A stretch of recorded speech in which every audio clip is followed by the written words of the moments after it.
मी कायम तुझी रक्षा करेन. निक्कीने सूरजला राखी बांधून दिलं हे वचन. व्हिडिओ चालू करण्याआधी तुम्ही जर का आमच्या चॅनलवरती नवीन असाल तर व्हिडिओला एक लाईक आणि शेअर नक्की करा. मागच्या व्हिडिओला बऱ्याच लोकांनी चांगले प्रतिसाद दिलात तुम्ही, पण 100% लोकांनी तरी अजून चॅनल आपलं सबस्क्राईबच केलं नव्हतं. तर कृपया करून सबस्क्राईबही नक्की करा. तर चला व्हिडिओला सुरुवात करूया.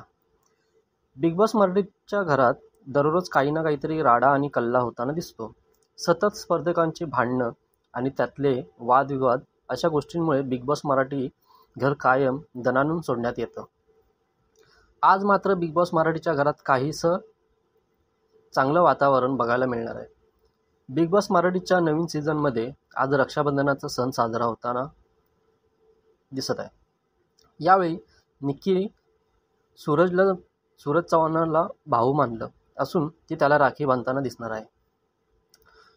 सूरजला निक्कीने वचन दिलं की बिग बॉस मराठीच्या नवीन सीझनचा प्रोमो रिलीज झाला. यात निक्की सूरजला राखी बांधताना दिसत आहे.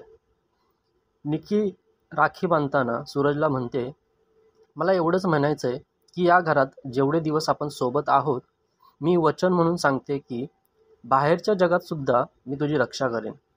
जेव्हापर्यंत आपण दोघे जिवंत आहोत, कोणत्याही गोष्टीची कमी तर आपल्याकडे नाही आहे. तुला कधी माझी आठवण आली, एक फोन करायचा. अर्ध्या रात्री कधीही मी पळत येईन तुझ्यासाठी. कोणत्याही शूटिंगमध्ये मी असेल तरीही मी पळत येईन. I love you. खुश राहा नेहमीच. निक्की हे म्हणत असताना सूरजनेही तिची रक्षा करण्याचं वचन दिलं. शेवटी निक्की त्याला मिठी मारते. सूरज तिच्या पाया पडतो. हेच आहे ना, कितीही काही झालं तरी पण सूरज का आपला सगळ्यांच्या दिलावर राज करतोच. अंकिताने डीपी दादाला राखी बांधलं. कोकण हार्टेड गर्ल अशी ओळख असलेली अंकिता सुद्धा बिग बॉस मराठीच्या नवीन सीझनमध्ये रक्षाबंधन साजरा केलं.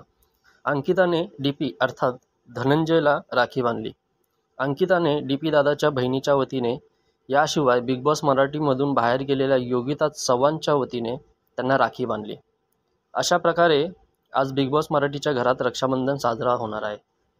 व्हिडिओला एक लाईक आणि एक सबस्क्राईब नक्की करा नवीन अपडेटसाठी. धन्यवाद.